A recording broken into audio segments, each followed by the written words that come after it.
Rockets being passé, China is working on using an electromagnetic railgun to launch crewed spacecraft the size of a Boeing 737 weighing 50 tons into orbit. This remarkably ambitious project is even more ambitious than it seems at first glance.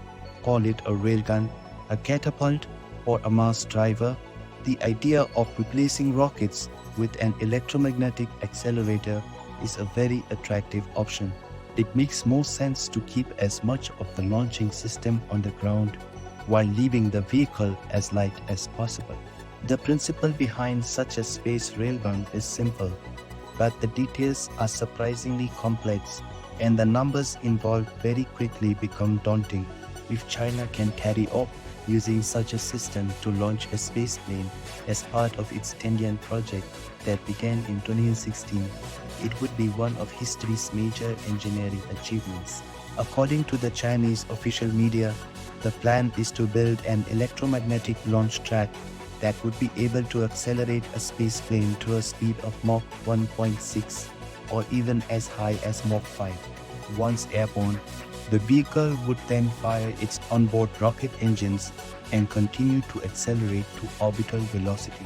This not only means creating a spacecraft that is compatible with such a railgun, but also a launcher that is able to keep its G-forces, vibrations, and other variables to within safe tolerances for human passengers. Similar systems have been studied by NASA, though these concentrated more on robust dumb and robotic payloads that can take a lot of efforts. The new system is being developed by the China Aerospace Science and Industry Corporation's Kazakh Flight Vehicle Technology Research Institute, which has reportedly built a 2-kilometer test track in Daunting, Shaanxi province.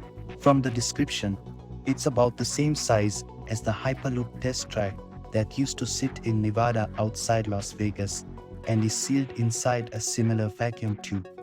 At present, the track can attain a speed of 620 miles per hour and will be extended to be 5 times faster.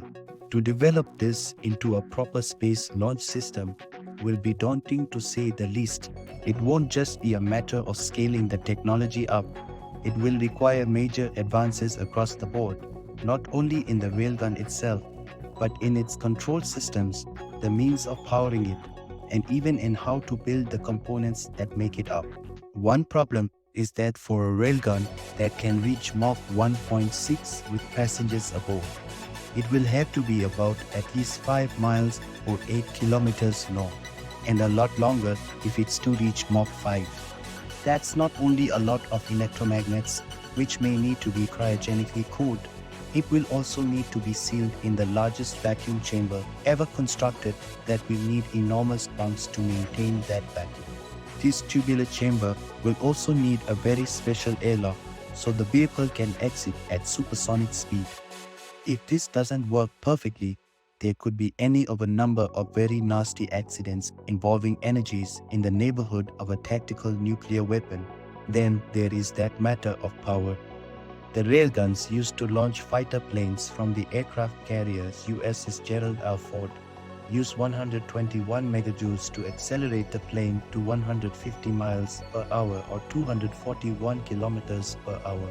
To accelerate a similar mass to Mach 5, the Chinese railgun would need a staggering 50,000 megajoules, and the proposed spaceplane is supposed to weigh in at least 10 times more.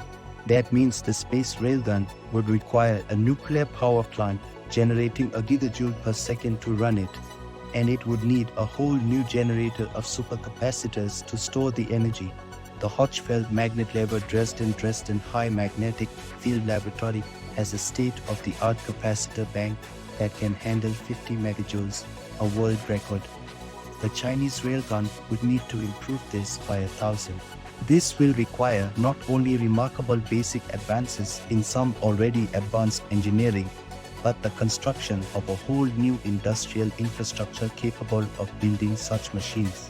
And this doesn't even address the sensor and computer systems needed to monitor and control all of the subsystems of the railgun in real time. The Chinese claim that if the railgun is successful, It will reduce launch to orbit cost to $60 per kilogram. That's a revolutionary reduction even on SpaceX's $3,000 per kilogram. Thank you for watching. If you've enjoyed our videos, subscribe to our channel, for there's more to come.